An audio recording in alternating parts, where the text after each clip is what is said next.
vamos a continuar con lo que se tiene preparado con nuestros ponentes, el doctor Héctor Alberto Romero Fierro, profesor del DEFIS, de la maestría en estudios fiscales, miembro de ANADE, con el doctor Rodolfo Servín Gómez, profesor también del DEFIS, de la maestría en estudios fiscales y miembro de ANADE, y con nuestro presidente del Colegio de Contadores Públicos de Guadalajara, Jalisco, para continuar con esta discusión sobre la reforma fiscal 2021. Para eso voy a compartir la pantalla, si me lo permiten. Un segundo. Ok. Perdón, si me puede habilitar privilegios para compartir la pantalla, por favor, Sergio. Un segundo. Perfecto.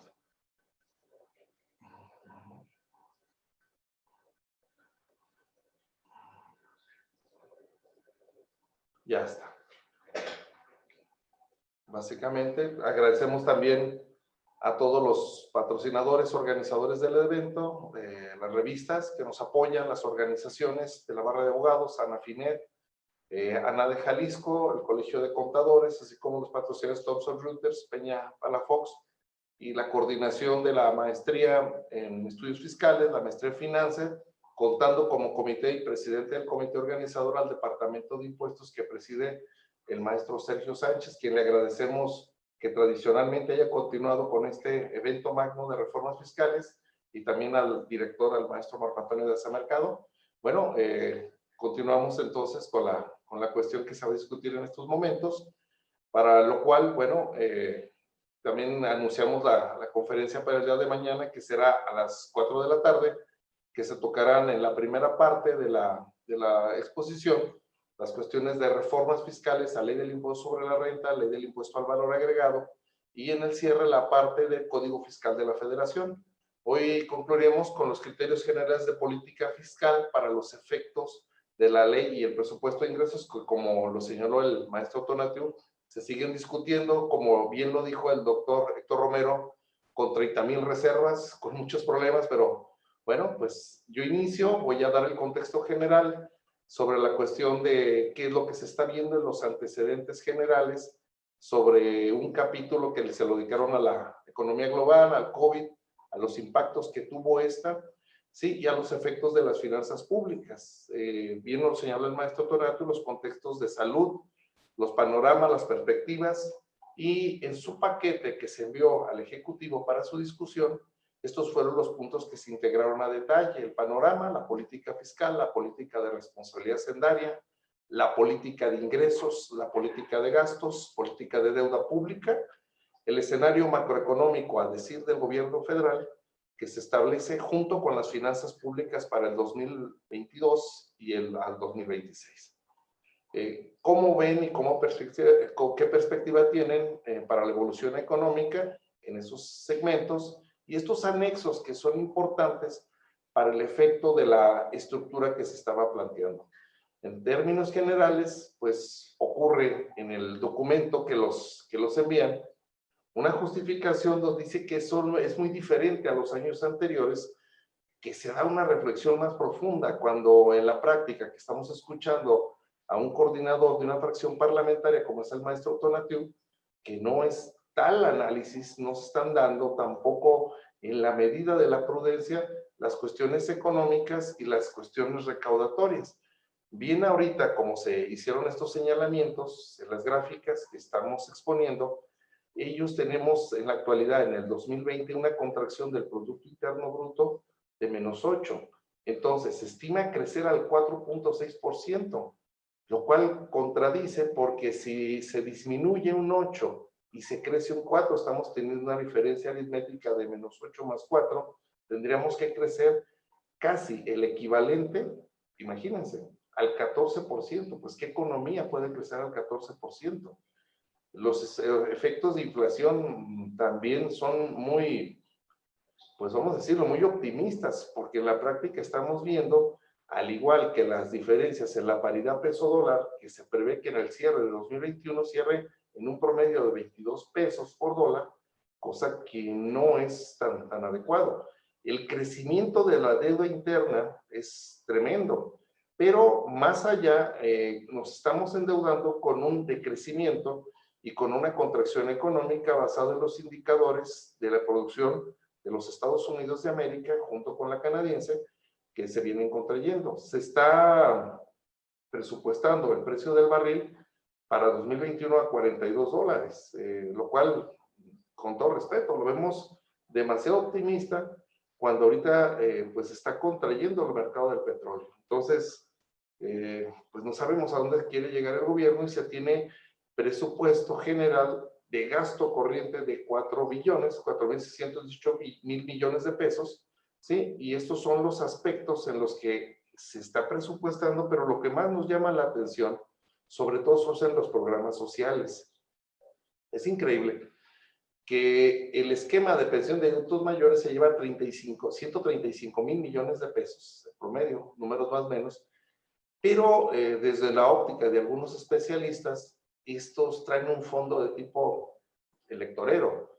No es por demás extrañar las duras críticas que algunas fracciones parlamentarias han dado a todo este gasto social, recortando el gasto de ejercicio que le corresponde a los estados e incrementando el centralismo financiero, que bien nos lo acaba de decir nuestro invitado, lo cual nos deja bastante preocupados porque sí disminuye el gasto directo hacia Jalisco, hacia los estados que necesitan ese dinero para desarrollarlo.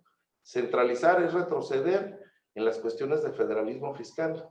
Entonces, sí nos deja bastante preocupado que en este caso el centralismo pasaría a ser el gobierno federal el principal precursor de todos los recursos y quien ejerce esos recursos a costa de los estados, contraviniendo la cuestión del federalismo fiscal.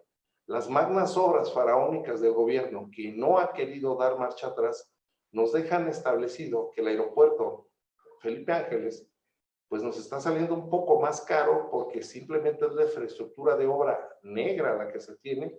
No se va a concluir totalmente porque se va a concesionar una parte de la iniciativa privada y tenemos la cuestión del Tren Maya, el desarrollo del Istmo de Tehuantepec, el tren urbano México-Toluca, que parece que va a ser el tren más lento del mundo, y también la terminación de presas, canales, tapar ahora sí el aeropuerto con el Parque Ecológico Lago de Texcoco y el Banco de Bienestar, que fabulosamente están establecidas algunas sucursales en medio del desierto o en medio de la nada. Bueno, yo creo que ahí eso es lo que quieren, darle créditos a nadie, a la nada.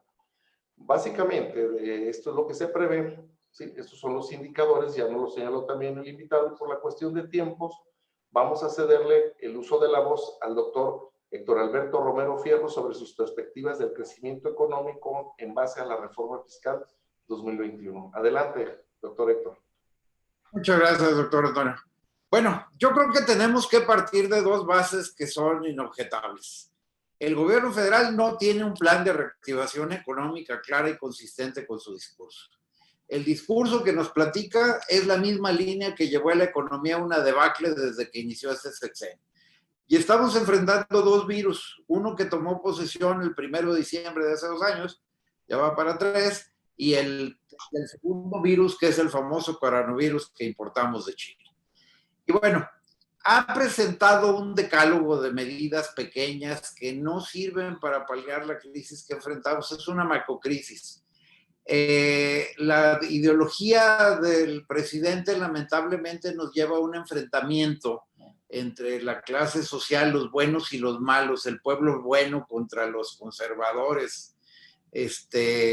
Y el tema es que con esta lista que nos diste, que nos acabas de enumerar, de las obras pías de Andrés Manuel, podemos encontrar que los destinatarios de todas estas obras solo tienen como propósito recuperar la popularidad perdida en estos años de gobierno. El ejercicio del poder cansa y lamentablemente el ejercicio del poder ha desgastado en una forma terrible a Andrés Manuel de la alta popularidad que tenía al principio del sexenio, con lo que ahora, por más que le maquillen las cifras de algunas encuestas, que ya no se pueden sostener también en esa gran mentira que tiene una popularidad arrasadora, la verdad es que todos estos programas son para recuperar esa pérdida total de recuperación de imagen y que la buscan. La efectividad de estas obras, tanto de la refinería Dos Bocas, del Tren Maya, lo veo muy difícil que tenga un efecto multiplicador en la economía en el corto plazo. Dos Bocas, cuando no hay demanda, podríamos tener una refinería que haga mucha gasolina, pero en el mundo y en el país el consumo de gasolina va a la baja.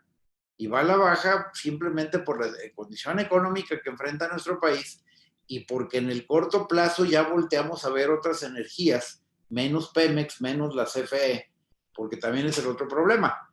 Estamos llegando a una economía que contamina el mundo simplemente por beneficiar a los amigos que tienen concesiones de minas de carbón y nos estamos olvidando de los compromisos internacionales. Ya tuvieron que venir a regañarnos para decirnos, oye, respeten a los contribuyentes. Ya tuvo la barra mexicana, la barra americana de abogados que hacerle una llamada al gobierno federal diciéndole, oye, cuando te entrevistes con los contribuyentes, invita a los abogados a que los acompañen, porque realmente los estás extorsionando. Y si vemos el último informe de una organización que agrupa todas las administraciones fiscales del mundo, bueno, del mundo hispano, que se llama el CIAT, que es el Centro Interamericano de Administraciones Tributarias, acaba de desarrollar un informe del efecto fiscal del coronavirus, uno de los dos virus que tenemos en el país. Y el gran problema es que todos los países tuvieron recaudación negativa muy considerable, excepto México. ¿En qué viene el milagro mexicano? En la extorsión a los grandes contribuyentes. Aquellos contribuyentes que les hicieron manita de puerco, que les dijeron, o pagas los impuestos que tienes controvertidos en el tribunal, o te acuso penalmente, te saco de cotizar en bolsa, voy a girar órdenes de aprehensión contra todo tu consejo de administración, pues párale ahí, ¿verdad? Pago el impuesto. Oye, pero no pagues el impuesto, desístete del tribunal, desiste de tus acciones legales.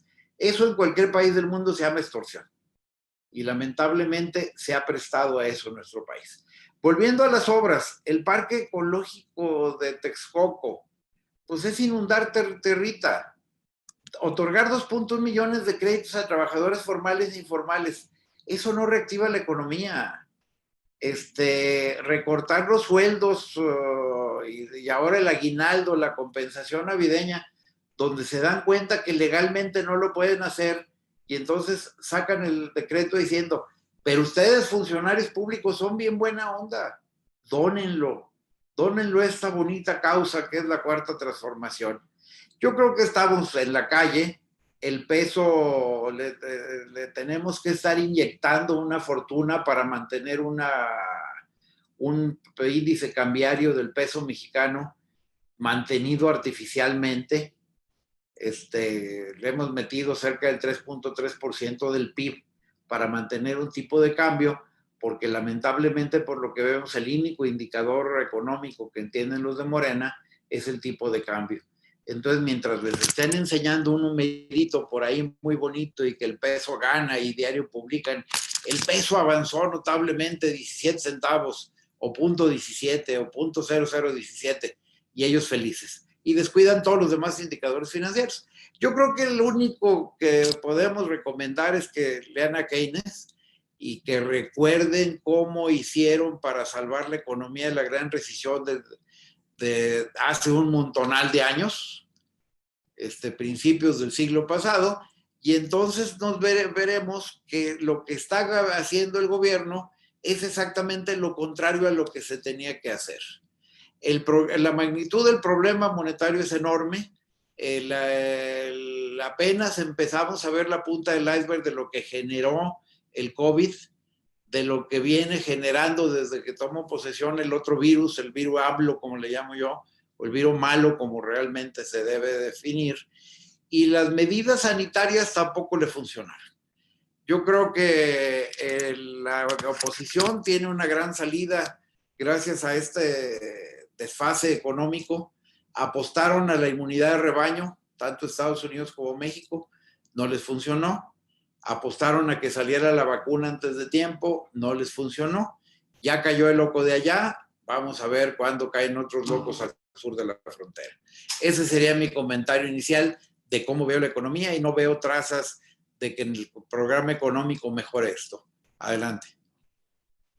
Héctor, bueno, muy claro, muy coloquial, y voy a ceder el uso de la voz al contador público certificado, Jaime Enrique, para que desde la óptica de la contaduría pública de Jalisco, que es de las mejores del país, pues nos dé su opinión sobre la cuestión de los paquetes económicos y de las láminas, lo que hemos visto en estos momentos a partir del comentario del maestro Torentud. Adelante, contador Jaime, por favor. Muchas gracias, doctor Antonio. Y en una primera instancia agradecer, para mí es un honor regresar a mi alma mater y poder participar en este tipo de eventos.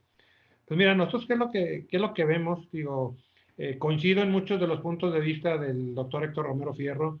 Creo que esos datos que nos están mostrando son datos muy optimistas, tal vez poco alcanzables, y más porque ponemos de referencia datos que al día de hoy ya no son reales, ¿no? Hacemos, por ejemplo, una comparación con el índice inflacionario de un 3% y con una expectativa de un 3.6%, cuando el día de hoy ya tenemos un 4%. Y que son de los indicadores que a mi muy particular punto de vista considero que son, ahora sí que como usando palabras del propio ejecutivo, pues, parece que tienen otros datos, ¿no? Yo les digo normalmente en las charlas que la mejor forma de medir la inflación es con el gasto que le damos a la señora. Si va al súper y compra lo mismo que el mes pasado, y si realmente le tengo que subir la mesada un 3% o un 10% o un 15%, ¿no? El tema del precio del petróleo, pues no hay que irnos muy atrás, ¿no? En este mismo año se lo achacan a la secretaria de Estado, a la Secretaría de Energía, pues que hubo un tiempo donde valía más un barrilito de cerveza que un barril de petróleo. Entonces, creo que esos son temas que nos deben de servir de parámetro para poder pasar una proyección a lo que viene hacia el año que viene, y más que estamos inmersos en una pandemia de la cual aún todavía no podemos salir, ¿sí? Todavía, como bien comenta el doctor Héctor, apenas vamos viendo la punta del iceberg de qué es lo que se va a venir en el próximo año de la crisis económica y lo que se va a venir generando. Coincido con el tema de que lo peor que podemos hacer es dividir al país y decir entre los buenos y los malos, entre los fifís y los que me apoyan, o el que está en contra, el que no está quien no me apoya está en mi contra. Pues creo que tampoco lo puedo hacer.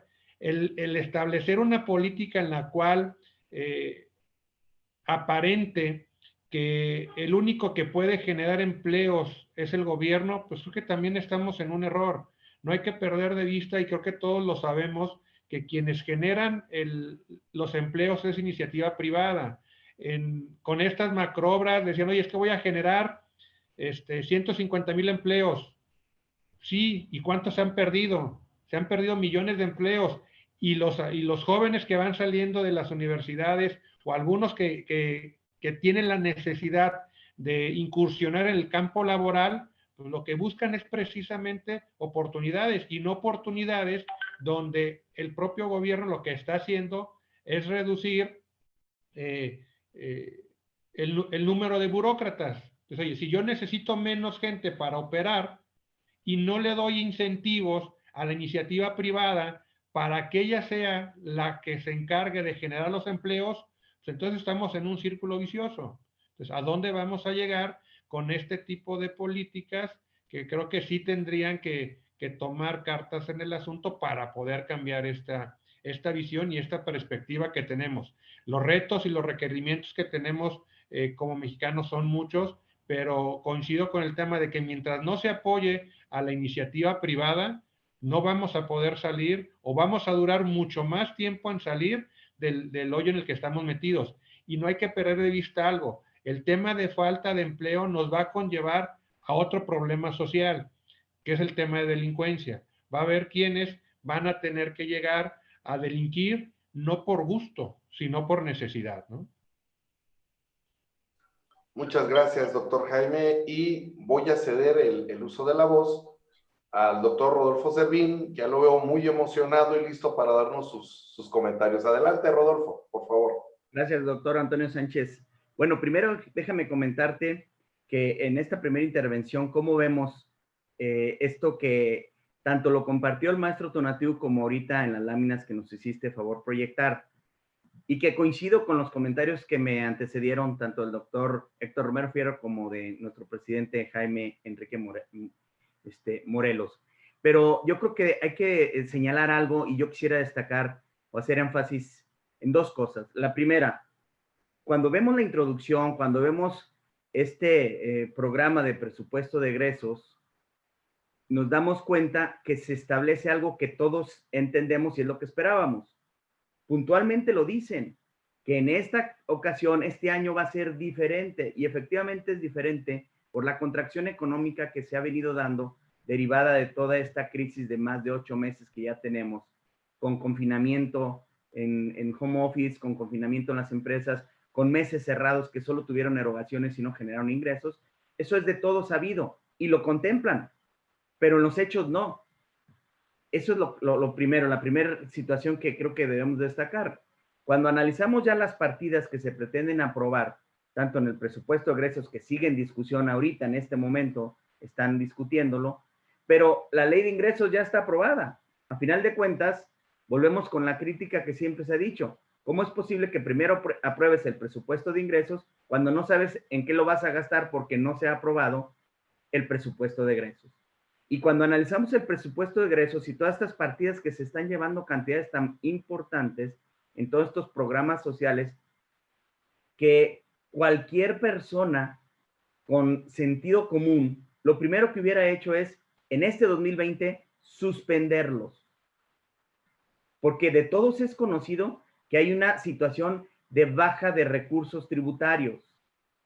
Y ahorita vemos en estos indicadores macroeconómicos que estamos viendo la película a una fecha, dijeran los médicos. Esto nos da un falso positivo, porque si analizamos cómo se ha dado el comportamiento de la recaudación en lo que ha sido con esta contingencia, pues podemos ver cifras oficiales al 31 de agosto de 2020, que tuvimos una caída del 19.5% en el IVA, prácticamente la caída más importante desde el 2009, que también fueron los efectos de la influenza, efectos de pandemia. En aquel entonces, en 2009, la caída en el IVA fue del 19.9. Ahora tenemos una caída del 19.5. A agosto se ha venido recuperando y en parte es derivado de esa recaudación que se incrementó, como ya lo comentó el doctor Héctor Romero Fierro, de alguna manera con presión a los contribuyentes. Eso derivó en una recaudación y por eso, insisto, es un falso positivo, porque si hacemos una prueba, dijeran los economistas, la prueba de ácido donde quitemos esos ingresos extraordinarios, la realidad es que la caída es muy alta en la recaudación. Por poner otros datos, de enero a octubre, ya la cifra oficial también, vemos una caída otra vez, y esto lo acaban de dar a conocer el INEGI hace un par de días, una caída en el IVA del 0.5. Se entiende porque si no hay si la economía está contraída, pues no hay consumo. Pero por el otro lado, también el impuesto sobre la renta ha disminuido. Tenemos una caída real de enero a octubre del 0.20. Todos estos elementos hacen que se requiera mayor recursos en la federación. Y lo que estamos viendo es que en este presupuesto que se está discutiendo, no se están considerando todos estos elementos. Ahora, otro dato que me parece muy importante destacar y que no debemos de perder de vista para que no lo veamos de manera aislada, es las pretensiones de crecimiento, que tú ya lo dijiste atinadamente, del 3.6, pero cuando estamos en una caída del -8, prácticamente, pues ni China en su mejor etapa, en sus mejores momentos, China creció al 7%. Aquí el llegar a un 4.6% implica, pues primero hay que salir del -8 que tenemos. Pero curiosamente no se dice nada. Y esto es una realidad. Yo siempre digo, los números son ciencia, los números no mienten, ahí están. Los políticos a veces dicen verdades a medias, pero los números no mienten. Llevamos 24 meses sin crecimiento en el país. 24 meses. Si esos 24 meses le quitamos 8 de pandemia, pues nos quedan 16. 16 que no era pandemia y estábamos en números negativos. O sea, ya traíamos una sinergia donde la economía no crecía, donde la recaudación no incrementaba. Y por eso vemos cómo, aunque vamos a profundizar el día de mañana, los cambios básicamente en materia de Código Fiscal de la Federación son tendientes a darle más facultades o más herramientas de fiscalización para incrementar la recaudación, porque es evidente que se requiere más ingresos. Pero, sin embargo, ¿por qué no en este paquete económico, si en la introducción se dice, y si también en los criterios de política de egresos, los criterios generales de política de egresos, se establece que es un año diferente por todas estas características, pero los números en los hechos, en las cifras, no se ve? A mí me parece que lo primero que se debe haber hecho fue haber suspendido estos proyectos emblemáticos, estos proyectos que ha sido la apuesta de este gobierno, de su política de aplicación del gasto, donde, como atinadamente lo dijo Jaime, pues aún y con esas inversiones no se ve el impacto en el incremento de empleos o la generación de empleos. Estamos también en números rojos y también, perdón que insista, pero tenemos otro falso positivo, porque las cifras de desempleo que se dicen, esta pérdida de 12 millones al principio y que hoy ya vamos en 6 millones por la recuperación que ha habido, son solo los datos oficiales que emanan de las inscripciones en el Seguro Social, pero también existe baja de empleo, del empleo que no está formal y que también son mexicanos y que también tienen, de alguna u otra manera, contribuyen al gasto público y también tienen derecho a recibir esa parte que luego se nos olvida. La actividad financiera del Estado no solo consta de la recaudación, es la recaudación, la administración de los recursos y la aplicación. Entonces, ahí tenemos datos que no están contemplados en las cifras oficiales, también de una pérdida de desempleo importante. Y dónde debería de concentrarse la actividad que el 25 constitucional obliga al Ejecutivo a que él sea el promotor del desarrollo económico del país. Pues aquí, en estas cifras, como está planteado este presupuesto de egresos, y lo mismo se refleja en la ley de ingresos, no se cumple con esa obligación constitucional del Estado. Por lo tanto, mi conclusión sería, estas cifras es muy difícil que se logren. El tipo de cambio que se plantea, la inflación que se plantea, el crecimiento, lo vemos muy difícil. Ese sería, maestro Antonio, mi primer comentario en esta primera intervención. Muy bien, bueno, muchas gracias. Todo muy valioso porque tenemos ahí una pregunta sobre que se le formuló también al maestro Tonatiuh. Y bien nos lo dijo el maestro Tonatiuh de que la Auditoría Superior de la Federación al pensamiento, a la idea que teníamos todos de que deberá ser un ente con mucho poder para pedirles una rendición de cuentas, se le preguntó y nos responde que efectivamente sí hay opacidad en la rendición de cuentas, en la transparencia, pero hay un punto muy importante sobre la falta de ética del gobierno federal al hablar de que todo mundo es corrupto, y el ejemplo que nos pone por analogía de que hay un edificio con apartamentos en los cuales en 5 hay delincuencia, son 40 departamentos, tumba todo, los fideicomisos. Ese dinero que efectivamente a Jalisco le va a pegar muy fuerte, ya nos pusieron algunas láminas. Aquí nos llama la atención también dos cosas, que dentro de todo ahora sí el hecatombe que se viene, pues tenemos que prepararnos. ¿Es viable en un futuro, y aquí la segunda pregunta, es viable en un futuro de continuar estas tendencias que está manejando el gobierno federal, el esquema de centralismo, contrario a la naturaleza del pacto federal? ¿Es viable en Jalisco tener su propio sistema fiscal? Héctor, la primera pregunta, ¿es viable para Jalisco tener, dentro de los cambios que se están dando, su propio sistema fiscal? Mira, yo creo que hay que partir de dos situaciones completamente diferentes que el gobierno federal ha tratado de llevar a los medios como una situación de agresividad de Jalisco y los otros 9 gobernadores, más otros 2 o 3 que ya se sumaron, que debemos dejarle muy claro al auditorio. Jalisco jamás ha pensado abandonar el pacto federal. Ha planteado como posibilidad, en caso de que no se lograra una nueva Convención Nacional Hacendaria, el abandonar el sistema de coordinación fiscal. El sistema de coordinación fiscal fue algo al que se adhirió Jalisco y otros estados para efectos de evitar en muchos casos doble tributación. Recordemos que la Constitución mexicana nos permite que haya 3 potestades tributarias: la Federación, los estados y los municipios o la Ciudad de México. Entonces aquí los 3 podrían tener potestades tributarias que se llegaran a encimar, que se llegaran a cobrar doble. Hay impuestos exclusivos de la Federación, muy claros en nuestra Carta Magna.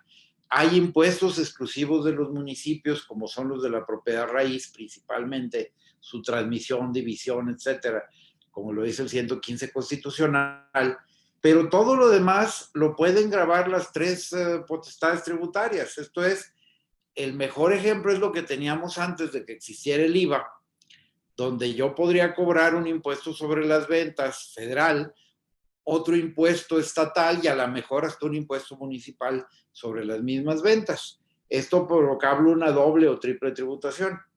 Para eso se inventó el Sistema Federal de Coordinación Fiscal. El problema es que, como están las reglas, el gran ganón por la discrecionalidad que tiene el presidente para reasignar recursos, para mandarlos a donde quiere, para aprovecharse de los recursos que capta, el gran ganón ha sido el gobierno federal y la Ciudad de México. Hay otro tema muy importante, por ejemplo, el IVA se recauda por parte de todos los estados, pero es un impuesto de todos los estados, no es federal como algunos lo creen. Y es un impuesto hermoso. El problema es que se les devuelve a los estados en función a la recaudación. Y nada más les voy a poner un ejemplo. Una armadora de vehículos que tiene vehículos por toda la República, ¿dónde añade valor? ¿Dónde agrega valor agregado? Pues en sus plantas por toda la República. Lamentablemente esa fábrica de coches, su oficina principal está en la Ciudad de México, y entonces cuando presenta su declaración de IVA, a quien le toca esa participación es a la Ciudad de México. Por eso yo siempre he dicho que lamentablemente está tan mal diseñado el sistema federal que todos los estados mantenemos a los habitantes de la Ciudad de México. Y el mejor ejemplo ha sido siempre el costo del viaje en el metro de la Ciudad de México, ¿verdad? Que bueno, ahí hay otros aspectos sociales, pero es como un ejemplo de la gran distorsión que hay. Y actualmente otra de las distorsiones que hay, como lo mencionaba el maestro Tonatiuh, es precisamente esa discrecionalidad del gobierno federal para decir, todo este dinero, en vez de devolvérselo a los estados que lo generan, se lo voy a dar a los estados del sureste, porque es donde están mis principales votantes. Jalisco no tiene tanto problema, pero Nuevo León, Colima, Tamaulipas, se le está devolviendo muy abajo del PIB que generan.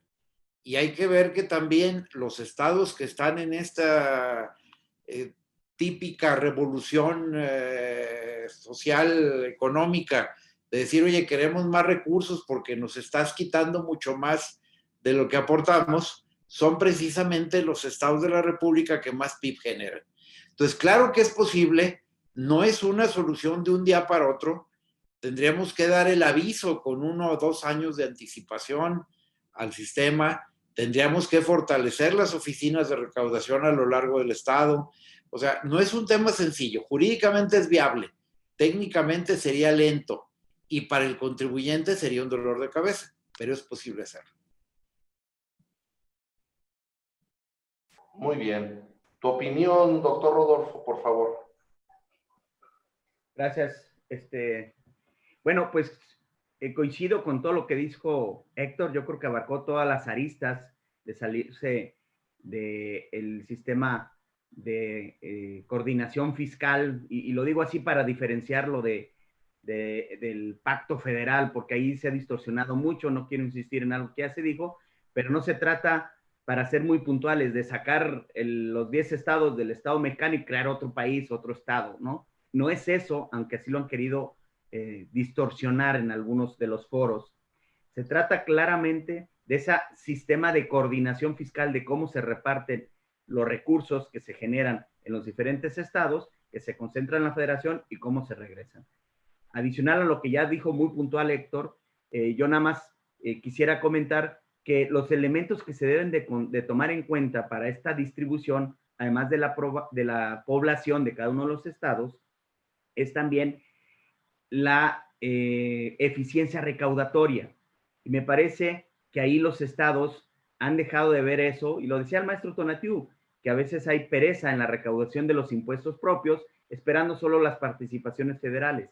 Y yo creo que los estados también ahí tienen una gran tarea. Si son más eficientes en cuanto a su recaudación, es uno de los parámetros de una fórmula un poco compleja, pero ahorita para nuestro auditorio tratar de ser muy puntuales, pues es uno de los elementos que juegan, además de la población que tiene cada estado, la eficiencia recaudatoria. ¿Cuánto recaudan de impuestos propios, estatales, impuestos municipales, el servicio de recolección de basura, el tema del sistema intermunicipal del agua, el CEAPA? Toda esa recaudación, según la eficiencia, te dan más votos o más puntos a la hora de la distribución proporcional. Y eso me parece que también tenemos una tarea como Estado que tenemos que analizar, y es un poco a lo que se refería Héctor. Tenemos que fortalecer nuestro sistema fiscal estatal en cuanto a la eficiencia recaudatoria de los propios impuestos. Dicho esto, ¿qué es lo que se está buscando entonces? Se está buscando en que se analice, que se sienten todos los actores para analizar, porque es evidente que este sistema actual de coordinación fiscal ya es obsoleto. No hay duda que se tiene que revisar, se tiene que actualizar y se tienen que cambiar los criterios para esa distribución. Porque hoy, efectivamente, lo que sí podemos afirmar categóricamente es que la distribución a todos los estados no es la correcta, no es la manera equitativa. Y llevarlo a cabo, por supuesto que es muy complejo. Suscribo todas las letras de que dijo el doctor Héctor Romero Fierro. Es legalmente posible, no es fácil, lleva tiempo, y efectivamente en ese proceso de irse adecuando, pues la parte que vas a dejar de recaudar por impuestos federales, pues tendrás que recaudar en el estado de alguna otra manera. Ello implicaría establecer impuestos nuevos probablemente. Y entonces sí puede ser un dolor de cabeza para los contribuyentes del estado de Jalisco o de los otros estados. Pero ello no impide el que se siga presionando. Me parece que esta alianza de gobernadores ha hecho un trabajo puntual de exigir lo que les corresponde. Es un tema que se tiene que atender y que el gobierno federal debe entender que se tiene que revisar. No se puede seguir con esa distribución como está actualmente.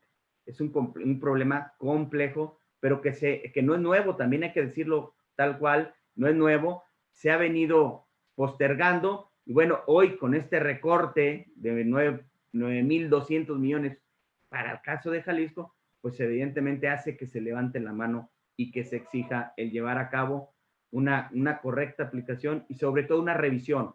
Pero eso es en lo que debemos de insistir. La revisión es necesaria, la respuesta es sí. ¿Es viable? Sí. ¿Es fácil? No. Pero se tiene que empezar a trabajar en esto. Muy bien, muchas gracias, Rodolfo. Jaime, te toca cerrar este módulo de preguntas. Adelante. Gracias. Pues mira, obviamente coincido plenamente con los comentarios tanto del doctor Servín como del doctor Romero Fierro. Sí, también coincidimos en el tema de que es viable, sí, muy complicado también, o sea, es muy complicado el tener que fortalecer, el establecer nuevas dependencias con nuevas facultades para poder generar esos mecanismos de recaudación y que a final de cuentas lo que se está buscando es una mayor, una distribución más justa del presupuesto para beneficio de los contribuyentes o de los habitantes del estado de Jalisco, ¿no? Y hay que analizar si esta salida conlleva, como ya lo han comentado Rodolfo y el doctor Romero, una creación nueva de impuestos y que quienes pagarían los platos rotos precisamente serían los contribuyentes del estado de Jalisco o de estos 10 estados, ¿no? Entonces, sí pero estoy completamente de acuerdo en el tema de que hay que levantar la mano, probablemente no llegar al tema de salirse de una manera definitiva de este Sistema Nacional de Coordinación Fiscal, pero sí pugnar porque la fórmula en la cual se distribuyen los recursos se modifique, ¿no? Ya Rodolfo hacía mención de algunos elementos que se deben de considerar dentro de esta fórmula para la redistribución, coincido también con el tema de que los mayores beneficiados son los de la Ciudad de México, pero también no hay que perder de vista que muchas veces los estados del sureste, que es a donde se redirecciona, son los estados con una mayor pobreza. Creo que el hecho de darles no ayuda. Hay que ponerles o hay que enseñarles ahí está la parábola del pescador, no hay que darles el pescado, sino hay que enseñarles a pescar, y creo que es lo que tendremos que hacer hacia el sureste, ¿no?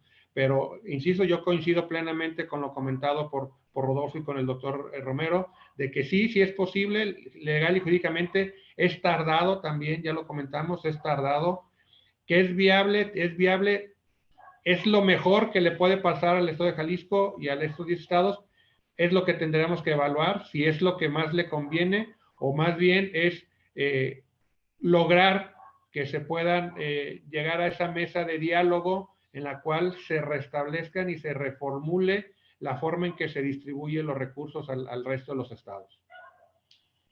Jaime, muchas gracias, y tenemos dos participaciones. Angie Pérez dice, nos pone un contexto, dice, después de la caída en el PIB, en el siguiente ejercicio se da un efecto rebote. Pues sí, puede ser posible. Eso ocurrió en las crisis del 94 y 2008. Así también lo estiman algunos países europeos, aunque eso dependerá de la eficacia de la vacuna anti-COVID-19. Bueno, ahorita les pido su opinión. Y otro, podemos transitar a la distribución.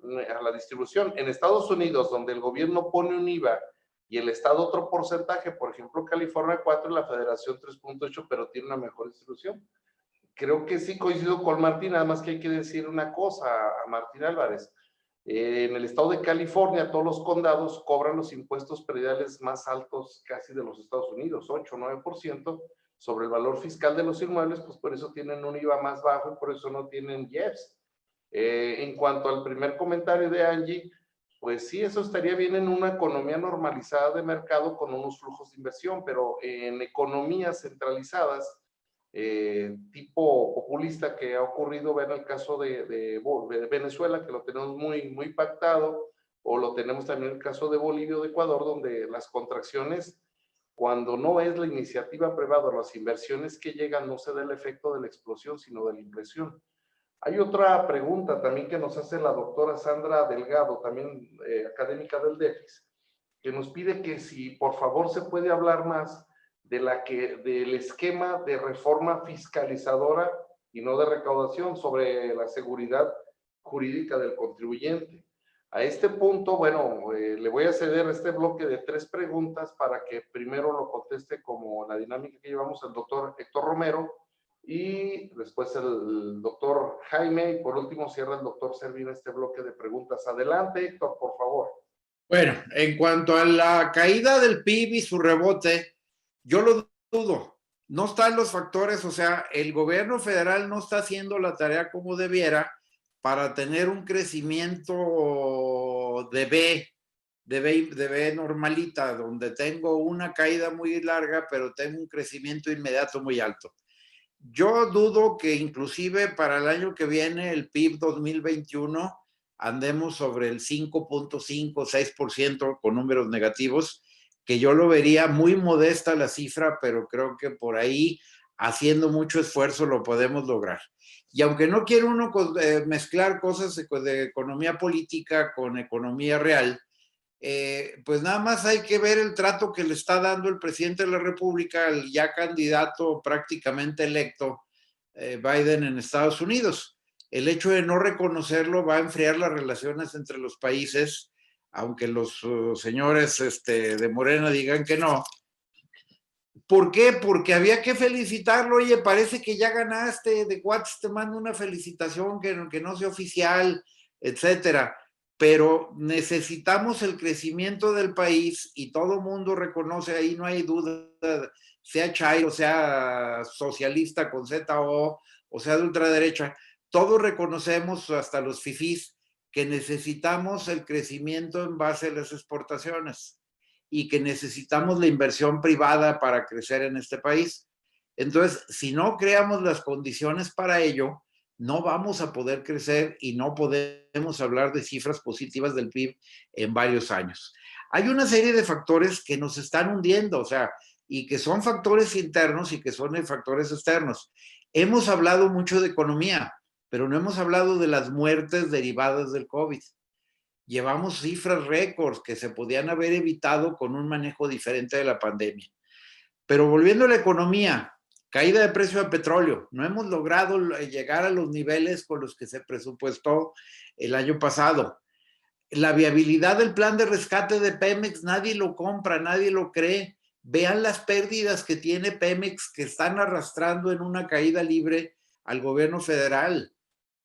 Yo estoy seguro que dentro de 2 o 3 meses nos van a volver a bajar la calificación al país y eso implica un costo en la deuda externa horrible y mucho más difícil el acceso a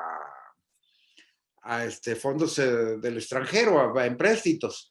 Pero también debo mencionar que todo este costo, con el berrinche del presidente de sacar a como dé lugar sus proyectos estrella, ha implicado, además de, como ya vimos, la liquidación de todos estos fideicomisos, la desaparición de programas como guarderías, la desaparición de programas a niños con cáncer, el hecho de que todavía no funcione el INSABI, que ni siquiera tenga reglas el INSABI. Entonces creo que tenemos un grave problema ahí.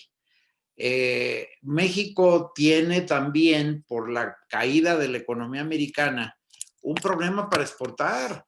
O sea, México siempre ha dependido de la máquina de ferrocarril que lo jala, que es la economía de Estados Unidos. Al menos los últimos 30 años hemos dependido en el crecimiento del país de la economía de los gringos. Y la economía de los gringos cayó y con toda la crisis que traen ha disminuido 6-7%. Eso para México es un golpe mortal, es casi una estaca en el corazón. Entonces, tenemos que tomar las medidas que no vemos que el gobierno las tome. Nada más para que le calculen. Actualmente tenemos un 20% de pobreza alimenticia, como la quieran definir. Si no tomamos las medidas adecuadas, entre 1 y 2 años vamos a pasar el 30%, que sería una alarma mundial. Y vamos para allá con estas decisiones equivocadas del gobierno federal. Ahora, seguridad jurídica del contribuyente.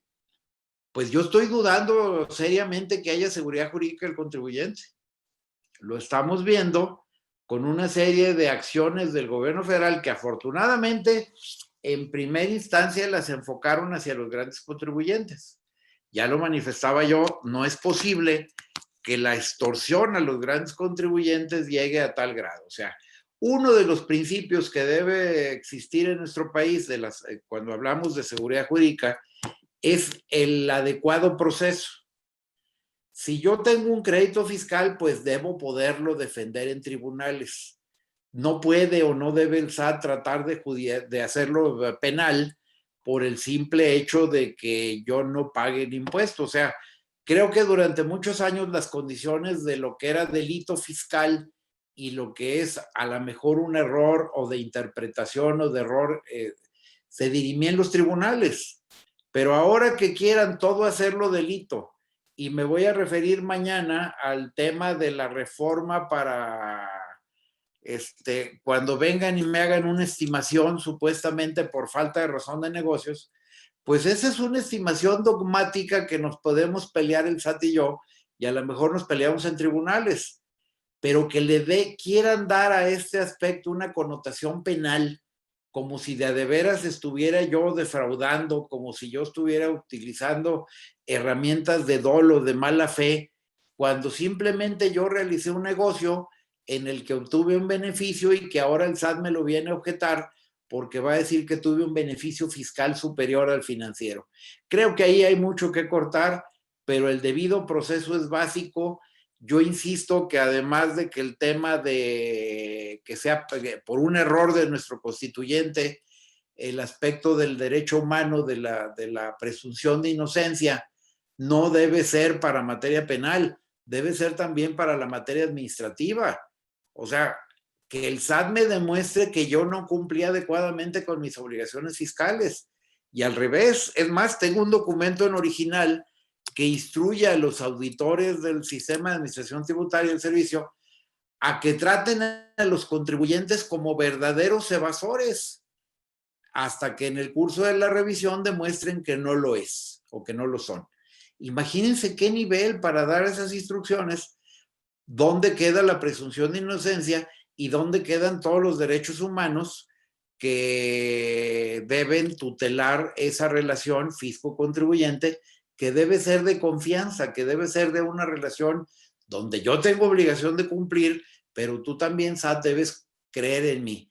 Y si tienes dudas, hazme una visita domiciliaria respetando todos los cánones de la visita domiciliaria, y si no estamos de acuerdo, déjame ir a la defensa a tribunales. Aunque tardes años en cobrarme, me está costando. Voy a pagar con actualización, voy a pagar con recargos, voy a pagar con multas. Entonces, cree en el contribuyente SAT y no por recaudar espantes la inversión privada en México. Ese sería mi comentario. Adelante, Jaime, por favor. Sí, gracias. Mira, en cuanto al tema del rebote en el crecimiento del Producto Interno Bruto, digo, yo creo que hace una comparación con el tema de 94, pero creo que un punto muy importante a diferencia de, pues es precisamente el tema de la pandemia, ¿no? En aquel entonces probablemente era solamente un tema de una recesión, una crisis económica, donde hoy en día, adicionalmente a esa recesión, esa crisis económica, traemos un tema de la pandemia. Y es una pandemia que afecta no solo a México, sino a nivel mundial. Y como bien comenta el doctor Romero Fierra, nosotros dependemos mucho de las exportaciones. Mientras no tengamos y no se reactive la economía a nivel mundial, va a ser muy complicado que ese rebote se dé de esa manera. Yo también coincido que va a ser muy poco probable el tema que lleguemos a números positivos, y más por lo que ya hemos comentado, ¿no? Ya traíamos una inercia de números negativos de crecimiento antes de la pandemia.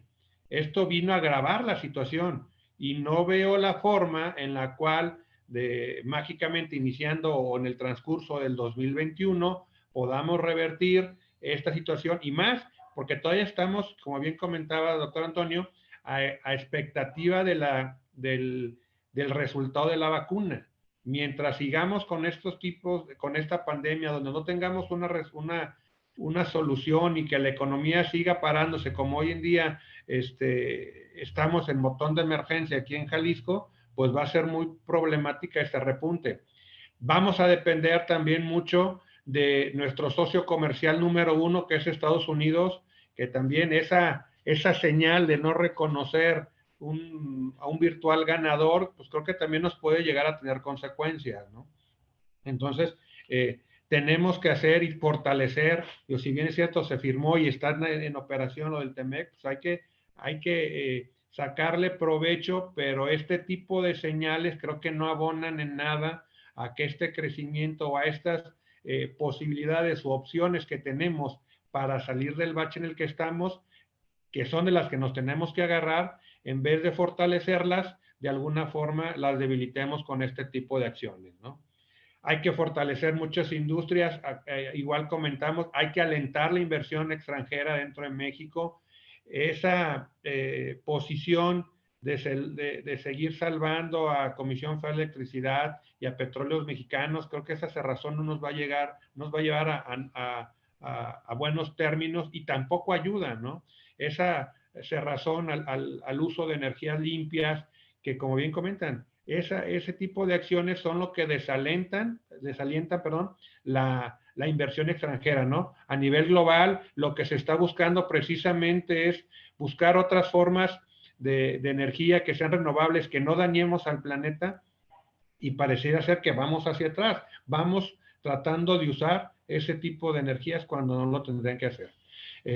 Entonces, yo también coincido con el tema de que va a ser muy poco probable que ese rebote, como nos mencionan, se dé y se dé en el próximo año, ¿no? Creo que no están las condiciones ni estamos haciendo las cosas que deberíamos de hacer para poder reactivarlos. Yo te lo mencionaba hace un momento. A quienes tenemos que ¿quiénes son los que van a hacer que ese número negativo se convierta en positivo? Es precisamente el sector empresarial, ¿no? Y hablando sector empresarial, tanto los grandes, pero más que nada al pequeño y mediano empresario, que son quienes en porcentaje tienen el mayor número de generación de empleos y de generación de recursos. Entonces, mientras no tengamos un apoyo directo hacia este tipo de sectores, va a ser muy complicado el que ese crecimiento lo tengamos en números positivos para el próximo año.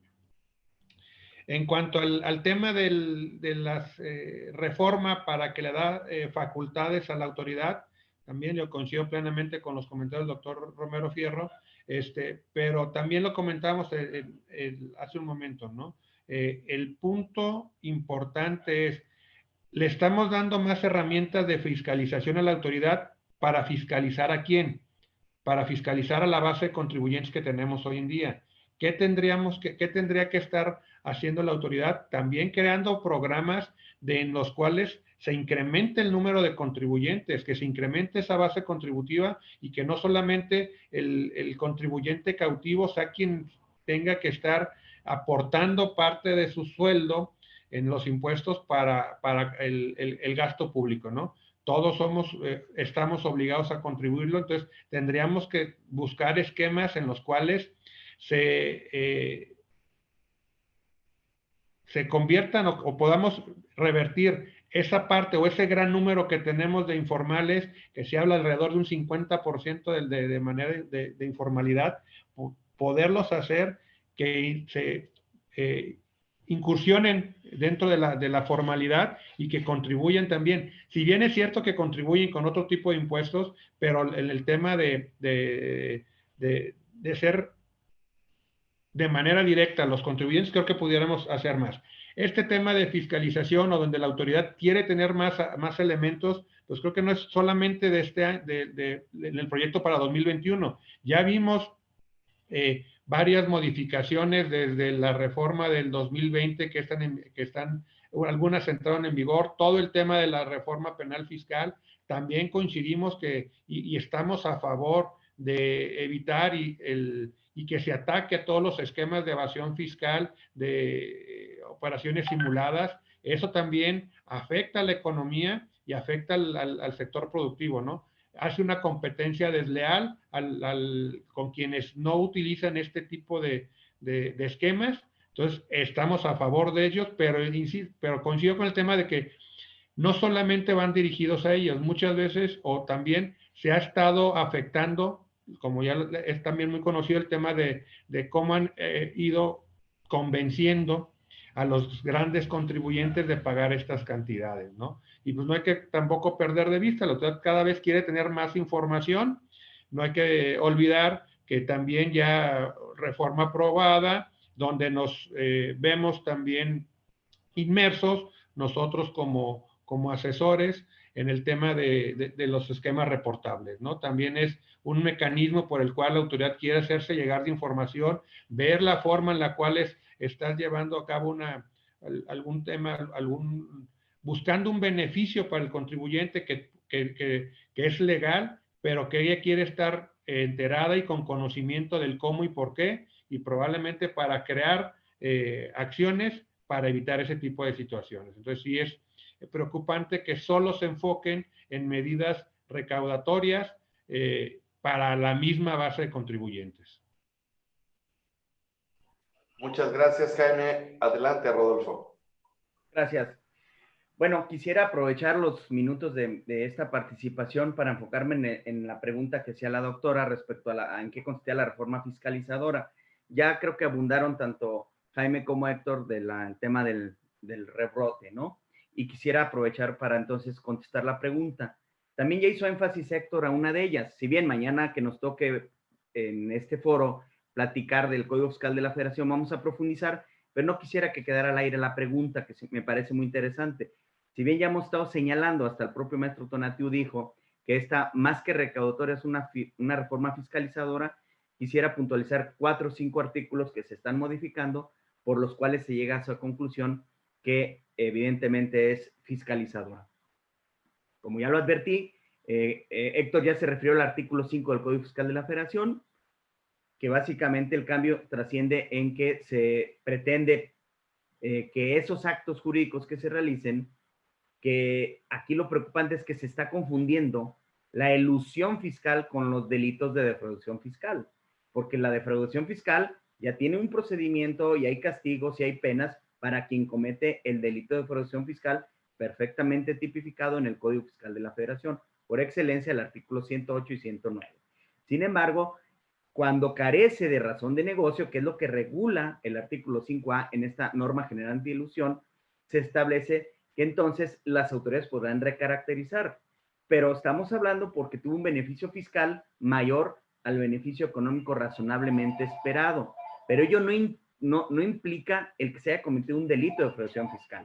Tan es así que se otorgó mucha certeza en este artículo, que fue reformado en el 2020, donde claramente se establece que esas recaracterizaciones, cuando carezcan de razón de negocio, en ningún caso tendrían consecuencias penales. Y desafortunadamente hoy la reforma para 2021 está señalando que si bien los efectos de la aplicación de esta regla general anti-elusión darán como consecuencia efectos fiscales, pero que en ningún caso se limitará a la acción penal. Es decir, que se podrán llevar a cabo el procedimiento penal en términos de la ley. ¿Y por qué se llegó a esta conclusión? Me parece que ahí es donde tenemos que hacer un análisis más profundo. Desafortunadamente, se parte de una premisa, desde mi particular punto de vista, falsa, equívoca, donde se dice que algunos contribuyentes que sí llevan a cabo prácticas que son claras, que son de defraudación fiscal, como cuando se realizan operaciones mediante un comprobante fiscal y esa operación no se realizó, es decir, una operación inexistente, a la hora de tratar de demostrar la materialidad, con esa documentación que pretenden demostrar la materialidad, pudiera advertirse que entonces tuvo razón de negocio. Y al tener razón de negocio, se dijo en la exposición de motivos, entonces se pueden colgar del artículo 5A para que no haya consecuencias penales. Eso no puede ser así y eso es un error de interpretación, porque efectivamente si se partió de un acto jurídico que fue inexistente, pues ahí hay una simulación, hay una operación que está perfectamente tipificada en el 113 bis del Código Fiscal de la Federación como un delito de defraudación fiscal y de ninguna manera, aunque aportaran muchos elementos y documentación para tratar de demostrar una materialidad, jamás se podría estar en el extremo del 5A. Entonces son dos cosas diferentes que aquí las juntaron y me parece que ese motivo por el cual se crea este cambio, pues fue un error y bueno, ahí ya tenemos esta reforma. Otra de los cambios es el artículo 30, que se refiere, del Código Fiscal de la Federación, se refiere al tema del plazo para conservar la contabilidad, donde ahora se establece que van a ser de manera indefinida todos aquellos actos jurídicos que el contribuyente realice, por ejemplo, en una reducción de capital, y que entonces debemos de conservar la documentación, por ejemplo, de estados de cuenta, donde se hizo o se refleje el pago de ese reembolso de capital, o si es pago de dividendos, también los estados de cuenta, pero también los estados financieros y las declaraciones anuales donde conste que se tenía, por ejemplo, saldo de la cuenta de utilidad fiscal. Estos elementos, hoy tenemos la obligación de conservarlos, pero como forman parte de la contabilidad, hay un periodo para conservarlos de 5 años y en algunos casos, por excepción, por algunas omisiones, pudiera irse hasta 10. Ahora esta reforma pretende que sea de tiempo indefinido. ¿Qué es lo grave de esto? Que al ser una norma de procedimiento, no se establece con claridad en ninguna disposición transitoria que esa norma va a ser aplicable a partir del 2021. Imagínense que a partir de 2021 van y me fiscalizan y me piden que acredite con los estados de cuenta de un reembolso que hice hace 15 años. Hasta hoy, 2020, yo ya no tenía la obligación de conservar esa documentación. Con este cambio me lo van a pedir. Evidentemente eso va a buscar una fiscalización y al no poder acreditarlo pudieran dejar de reconocer los efectos que tuvo ese reembolso, ese pago de dividendos. Entonces, este tipo de reformas evidentemente califican como una reforma fiscalizadora. Otra que también es importante destacar, un cambio al artículo 33, donde ahora se establece la facultad para que las autoridades puedan establecer indicadores sectoriales.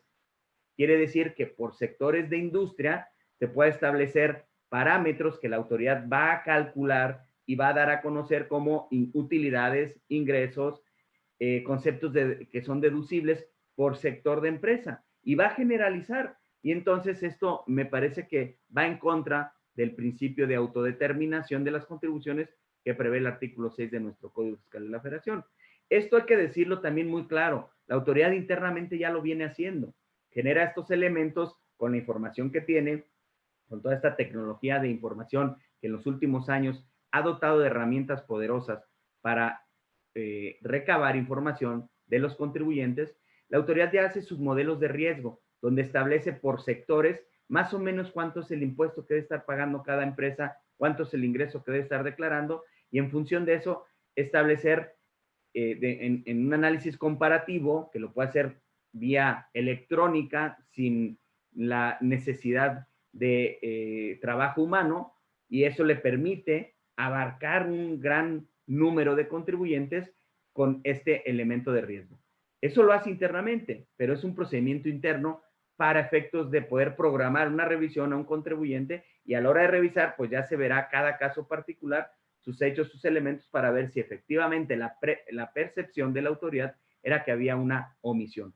Ahora, al establecer en código, cambian radicalmente, porque si bien ya lo venía usando ahora, tiene la facultad y va a parametrizar y simple y sencillamente va a establecer, imaginémonos el sector farmacéutico. Si va a comparar grandes contribuyentes que son más eficientes, que pueden generar mayores utilidades, mayor rango de pago de impuestos, a compararlos con una industria pequeña, mediana o industria familiar, que sabemos que en México el 95% de la industria es familiar, pues evidentemente no tienen la misma eficiencia, no tienen la misma maquinaria y no van a coincidir esos parámetros. Si toma el parámetro de mayor eficiencia con un grande contribuyente y lo quiere comparar con un pequeñito, pues ahí es donde vamos a tener problemas, porque ahora sí, como ya va a estar en el 33 de código, va a poder ejercer una fiscalización directa. E incluso pudiera llegarme a notificar vía buzón tributario en una auditoría electrónica ya una cantidad líquida de diferencias a pagar, ¿no? Por eso advertimos que este también es otro claro ejemplo de reforma fiscalizadora. Y por último, de todas maneras vamos a comenzar, como ya lo dije, mañana, cuando analicemos Código Fiscal de la Federación, pues el artículo 14 me parece que también, sin duda, el cambio que se autorizó, que ya se aprobó, pues es evidentemente que la tendencia es fiscalizadora.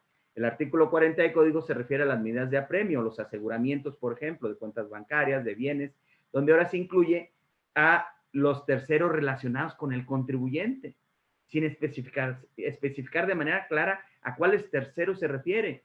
Puede ser un proveedor del contribuyente que debe impuestos y entonces el embargo precautorio o el aseguramiento de bienes, si no alcanza con los bienes del contribuyente, pues hasta una tercera parte pueden poder ir a embargarle al proveedor. Eso me parece un extremo, ¿no?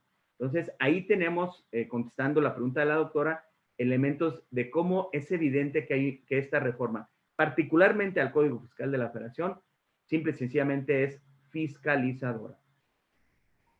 Hasta aquí mi comentario en esta intervención, doctor Antonio. Bueno, ya nos vamos al último bloque.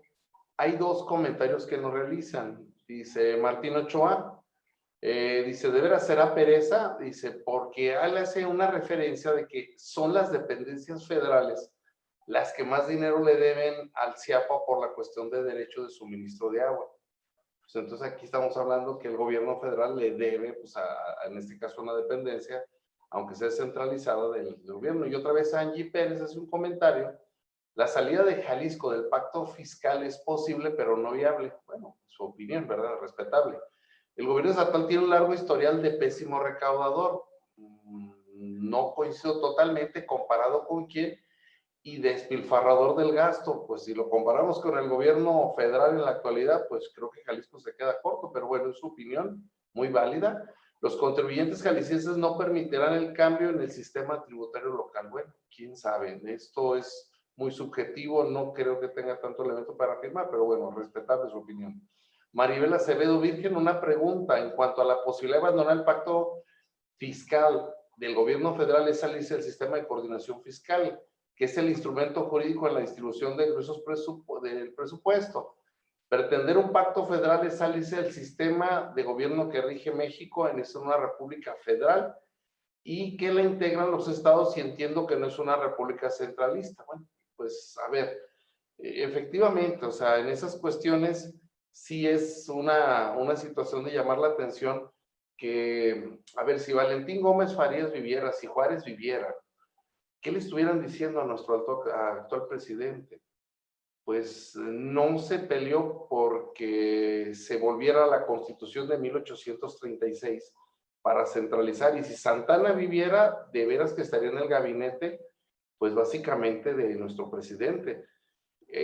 A ver, con tanta gente que hay estudiada aquí en este panel, con tanta gente que nos está escuchando, que han estudiado bastante las cuestiones de federalismo fiscal, bueno, vamos en sentido contrario a todo lo que hemos estudiado en los últimos 40 años. Efectivamente, existe un pacto fiscal, ese sistema de coordinación de distribuir los ingresos y que los ricos le den a los pobres, lo veo fabuloso. El problema es que el Estado, fuera y violando toda normatividad existente, está centralizando el dinero. A mí me llama la atención el comentario de la compañera que hace el señalamiento de que el Estado es pésimo recaudador. Si escuchó al diputado federal, maestro Tonatiuh Bravo, el ejercicio fiscal 2019, más exactamente el 56% del gasto ejercido por el gobierno federal, no ha sido justificado a la fecha. Entonces, está complicado. También de Jalisco, creo tener elementos de que sí han aprobado todas las cuentas públicas, que han salido, pues si no bien, no mal, pero no creo que sea lo correcto afirmar esto. Con todo respeto, hay que ser un poquito más prudentes. Aquí hablamos de cuestiones que nos constan y qué mejor que trajimos a como invitado especial, a un encargado de las comisiones de Hacienda o de las comisiones de presupuesto y gasto de la Cámara de Diputados, que como él lo señaló, directamente a la Auditoría Superior les da los datos y tenemos datos ciertos, fiables, confiables, verdaderos, y no los datos de una mañanera que salen a destruir todo esto. Hay bastante gente que apoya pues al presidente, cierto, es muy respetable. Yo no les llamo como ellos nos denostan a unos que son fifís, no, para mí todos son mexicanos, todas sus opiniones son valiosas, pero en el campo de la investigación fiscal se tiene que hablar con resultados y los resultados generan verdad y esa verdad es dolorosa para algunos o para otros. Lo que sí podemos ver es con estos números que tenemos en pantalla, pues que realmente generados por el propio gobierno a través de las bases del INEGI, estamos teniendo una disminución de crecimiento. La última pregunta va enfocada también por la doctora Sandra, que nos habla de que si ustedes ven que la cuestión respecto al federalismo y respecto a la cuestión de la ley de extinción de dominio, cómo se ve como un peligro, como una cuestión de nacionalización de bienes, a lo que veo que estoy viéndolo aquí en esto. Y la última pregunta, para concluir ya irnos casi al cierre, preparar todo para mañana. Expectativas que se tienen básicamente para el efecto de la ley de extinción de dominio. Para allá vamos respecto al federalismo fiscal. Héctor, adelante.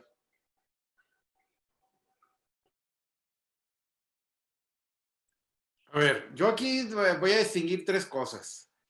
Jalisco no es un mal recaudador. No recauda porque le dan las participaciones federales a las que tiene derecho. Entonces, todos los estados se volvieron pediches de sus recursos federales que les negaban la entrega y tenían que andar detrás del gobierno federal con la mano estirada.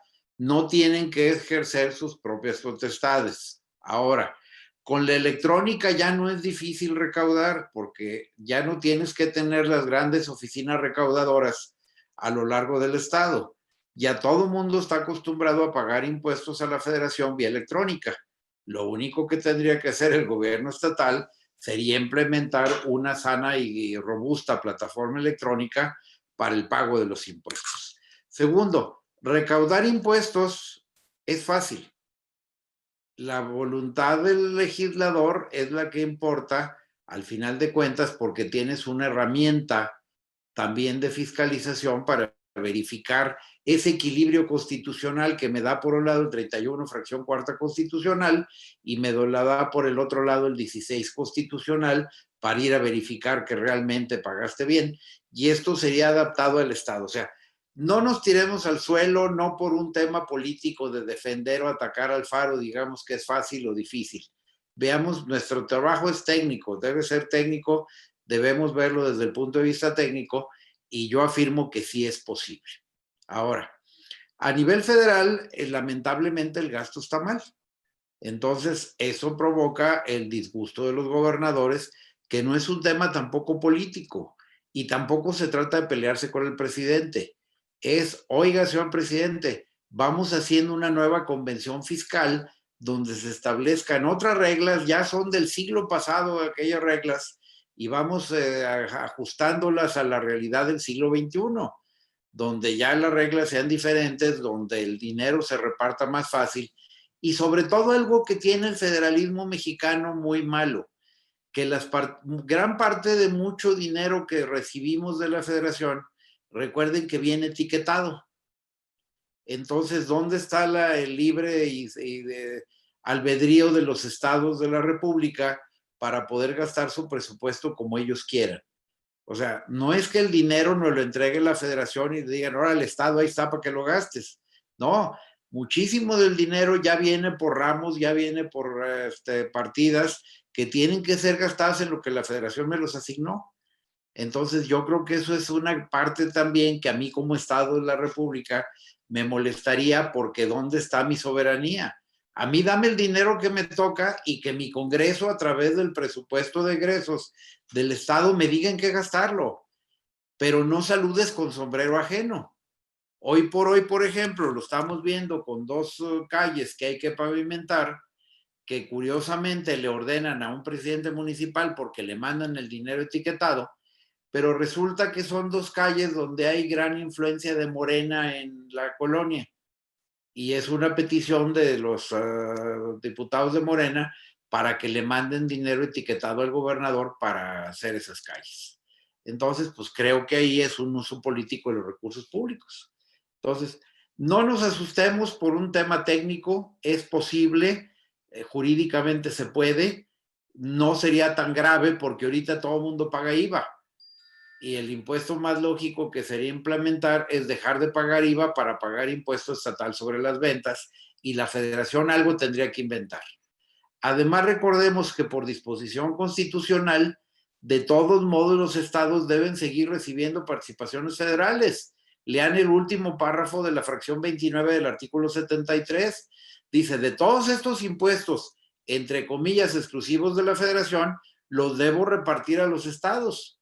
Entonces tampoco es cierto que yo de la noche a la mañana ya no vaya a tener ingresos, porque ahí están los principales impuestos: petróleo, gasolina, todos los derivados del petróleo, bebidas alcohólicas, cigarros, fósforos, derivados de la destilación del pulque, aguamieles, etcétera. Todo está ahí. La gran recaudación federal está ahí y nos la tendrían por disposición constitucional que seguir repartiendo. Entonces no hagamos una tormenta en un vaso de agua, veámoslo desde el punto de vista técnico, y ya si estiramos la liga y de veras el presidente dice que se le afecta su investidura por reunirse con los gobernadores, pues no sé dónde estamos parados, porque ahí sí no afectamos la investidura del presidente cuando se pone esos sombreros de flores o que parece hamburguesa ahí con unos panes colgando.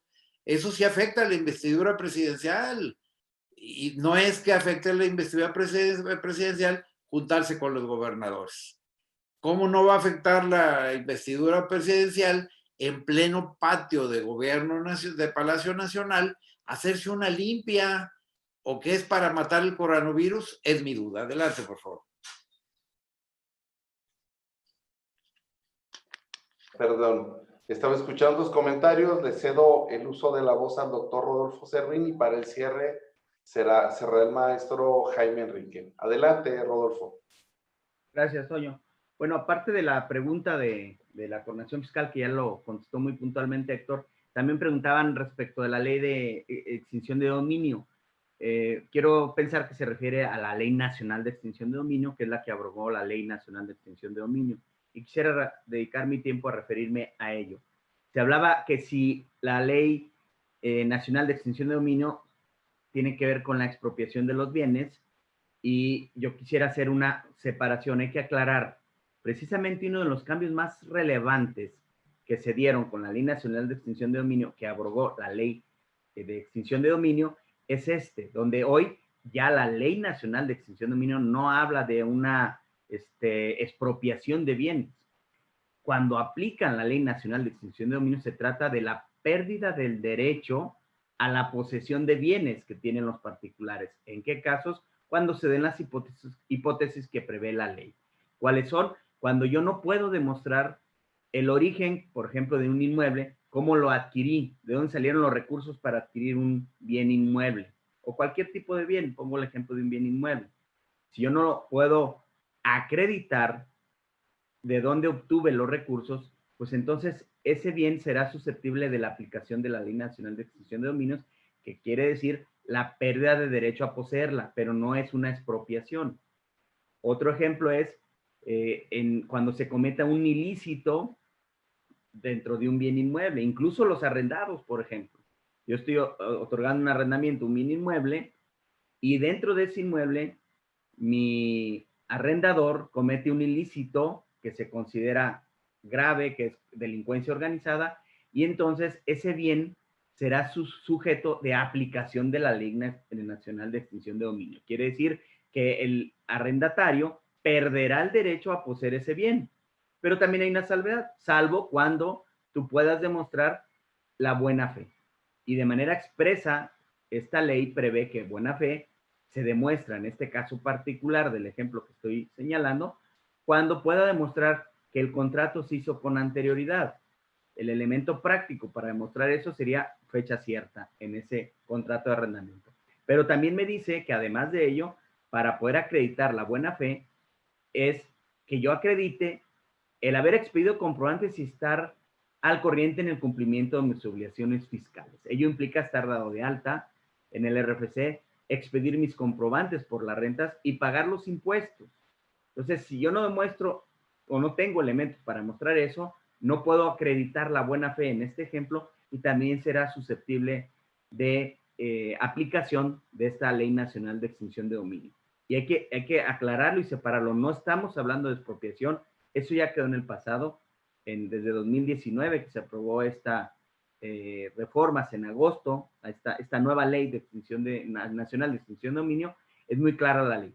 La aplicación implica la pérdida de derecho para poseer bienes, ¿no? Entonces, tenemos que entenderlo en ese sentido y al conectarlo con la materia fiscal, que es el análisis que estamos haciendo, pues esto implicaría que en algunos supuestos que la autoridad en el ejercicio de sus facultades determine que se cometió un delito de extorsión fiscal y que eso me lleve, por ejemplo, a un tema de delincuencia organizada, pues voy a poner en riesgo los bienes con los cuales esos recursos que me identificaron, con los cuales se cometió un delito de extorsión fiscal y caí en los supuestos nuevos de delincuencia organizada, pues entonces esos recursos no van a poder demostrar un origen lícito para haber adquirido esos bienes. En consecuencia, esos bienes serían susceptibles de la aplicación de esta Ley Nacional de Extinción de Dominio. En ese sentido va, la pregunta la hizo la doctora Sandra, entonces espero haber podido contestar esa inquietud respecto de esta pregunta. Muy bien, bueno, ya los tiempos nos están consumiendo. Vamos al cierre con el maestro Jaime, por favor. Adelante, maestro Jaime. Gracias. A mí nada más reiterar una precisión, porque creo que con la lectura que das de la pregunta, o sea, seguimos mezclando el tema del pacto fiscal, o sea, al salirnos de la federación con el pacto fiscal o salirnos del Sistema Nacional de Coordinación Fiscal, que son dos cosas completamente diferentes y creo que todos coincidimos y ya también lo mencionó el diputado Tonatiuh, o sea, son dos cosas distintas y se le ha dado, que se han estado, como se manejan como si fueran sinónimos, se ha confundido mucho de este tema, ¿no?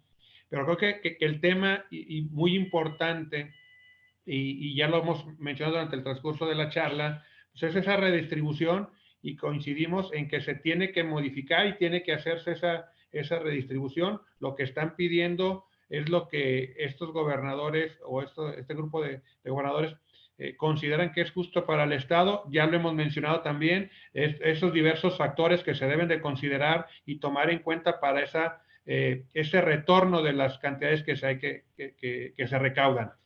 Que sí es cierto también, hay que eficientar, el sistema recaudatorio de los estados y municipios, eso es un hecho. Ya nos daba un ejemplo el doctor Héctor Romero de cómo hoy en día pagamos a través de medios electrónicos todos los que son impuestos federales. Ya en algunos de los impuestos federales, estatales y municipales ya se está haciendo. Entonces, ¿qué tendremos que hacer o qué tienen que hacer estos estados? Sí, eficientar su sistema recaudatorio y probablemente también su brazo fiscalizador para ser más eficientes, ¿no? En cuanto al tema de la ley de extinción de dominio, ya también lo comentaba el doctor Rodolfo, coincidió con él, la ley es muy específica, ¿no? Entonces, yo también no comparto o no lo veo como que esta ley venga con tintes de expropiación de propiedades. Es muy clara y muy específica en qué casos se va a aplicar y en qué casos no. Entonces, coincido con que no va con un tinte de expropiación, es más que nada cuando no pueda comprobar el origen o que esté muy bien inmerso en algún delito, es cuando puede ser a través del Ministerio Público poder aplicar esta ley de extinción de dominio, ¿no? Y pues bueno, creo que sí ya tenemos el tiempo encima, entonces agradecerles, ¿no?, mucho la invitación. Bueno, pues muchísimas gracias, Jaime, a todos. Bueno, se quedan algunas cuestiones por ahí para el día de mañana, que lo vamos a estar previendo, ¿verdad? Para el día que iniciamos a las 4 de la tarde. No sin antes, bueno, esperarlos, se marcarán los temas en la primera parte de la sesión.